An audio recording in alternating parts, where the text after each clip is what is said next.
Hi folks, Irene here from Green Road Gardens. Well, as we come towards the end of January, I thought that I would bring you a little video on making a St. Brigid's cross. So for any of you who don't know, and I'm sure you all do know, that the first day of February is St. Brigid's Day, and I suppose St. Brigid would be our second most favourite saint after St. Patrick. And if you look into the history behind it, there are lots of different stories, so you can choose whichever one you like. But it would have started out as a pagan festival, and it was around fertility and various different things. But like a lot of things, it got sucked into the Christian faith, and but it is now moving backwards again.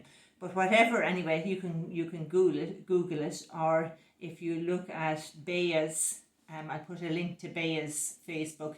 She's very good on stories about old Irish stories and myths and things. So it's the 1st of February, and the idea is that you would have this made on the night before the 1st of February, and you would put it up inside your house, and one of the things that it will do is ward off any evil spirits. So what I'm going to use is some field rush.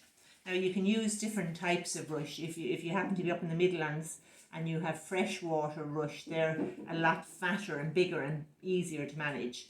But all I have is field rush, and it's in abundance around where I live, in that the soil is very heavy. So anywhere in a boggy field or beside a river you'll get it. So it's like that.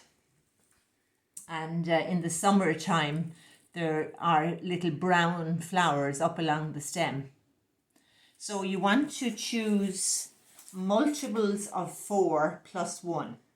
So I have in this one, I only have 17 in this one, but I would be suggesting that you go a bit bigger. And the reason you need the extra one is we start with a single one, and then you have one on each leg. So you could have 20 plus the 1, or you could have 24 plus the 1, or 28. That's up to yourself how big you want to go with it. The other thing you should try and do is get them all I've cut some here to a rough length, and you want to get them all in or around the same thickness. Like, you don't want one as thick as a pencil and then the other one like as skinny as a toothpick. You want them all in or around the same thickness. And I've cut them, I suppose they're 18 inches long here. But again, that doesn't matter. You can go as big or as small as you like. So I'm going to start. So the first thing you do is you start with a single one, and you hold it north-south, or 12 o'clock, 6 o'clock. And then you get one of your rushes that you've cut, and you squash. Now this bit is important. So you squash the bit that's going to bend, and that'll prevent it from breaking. So you squash the bit that's going to bend round, and you're going to put it across east-west, and then you're going to bend it around the single rod like that. So you're folding it over the single rod like that. If I push it back, see the way it's like a hair clip around that single one.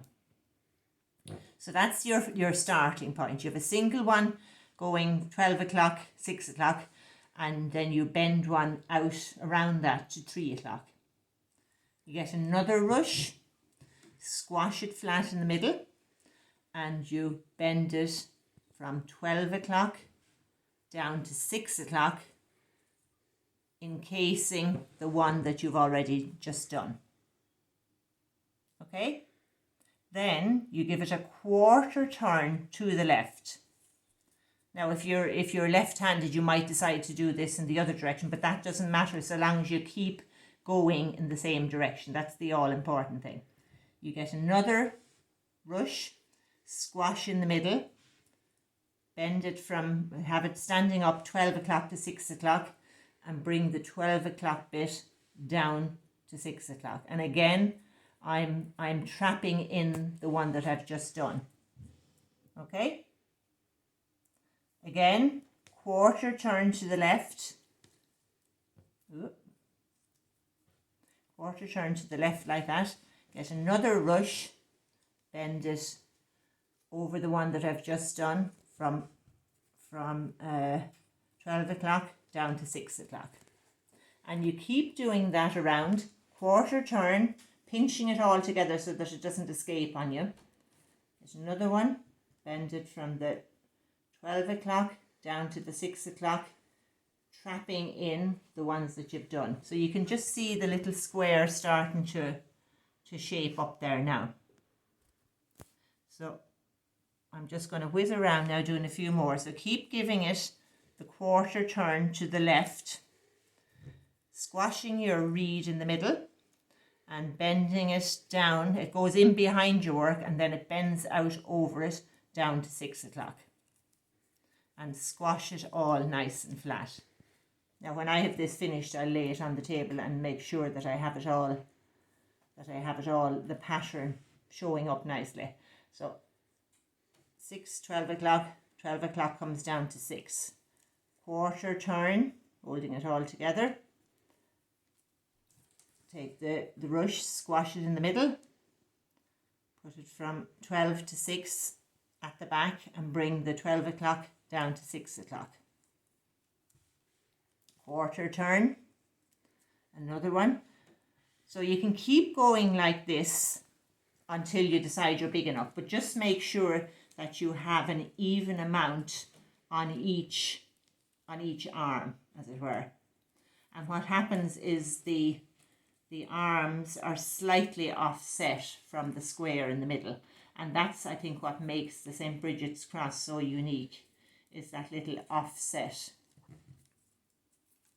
So I'm just going to do a few more here. I'm not going to do too many. I'll probably do just the 17 again, just in the interest of showing you how to finish it off.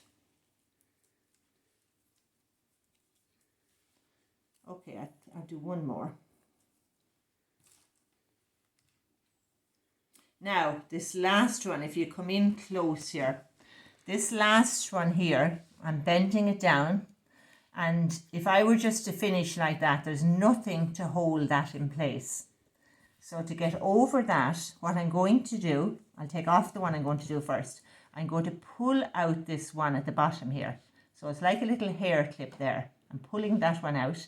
And now when I put in this last one, I'm going to thread it into that, little loop. So it means then when I pull that, it's caught in there, and then I just come along and I tighten this bit. Now you need kind of another extra hand for this, but that's it basically. So you can see that that's all tightened in, but that last little stitch is an important one. So as I say, you could go bigger or smaller. I would be suggesting you go a good bit bigger than that, but it's up to yourself how much you do. So if you want to zoom in on that there, Thomas, and just so you can see the pattern. Okay, and what you do then, now if I had an extra hand here, if I had somebody here, I would get somebody to hold this for me, and I'd put a little bit of raffia or a string on it. But just because there's only me, I'm going to put an elastic band. Or what you could do is you could put the elastic band and then come back when you have it all secure and cover it with a little bit of raffia, or take off the elastic band. So you're going to do that on each leg, making sure everything is as it should be before you put the elastic band on.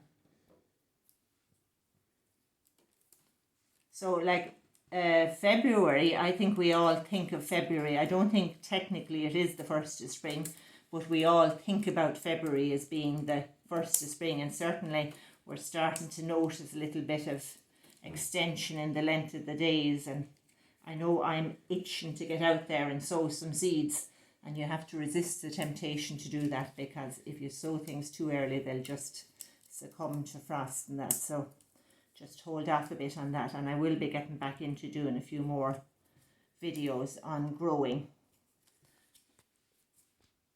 Okay, last one.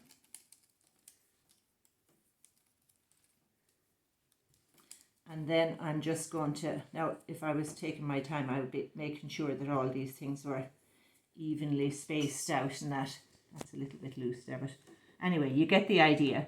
And you come along then with your secateurs or your scissors and you eyeball the length of the arms and just make sure that they're all the same length. So you have all of today and all of tomorrow to get this done, to keep your house safe for the year. And this will, so it starts out being this lovely vibrant green, but it will fade to a kind of a yellowy colour. So, and next year this will have all gone very limp and loose. So you can make a fresh one each year. So have a go at that and let me know how you get on. I'd love to see some pictures up on the comments if you get to make it. And if you have any difficulty with it, just give me a shout. Okay, over and out.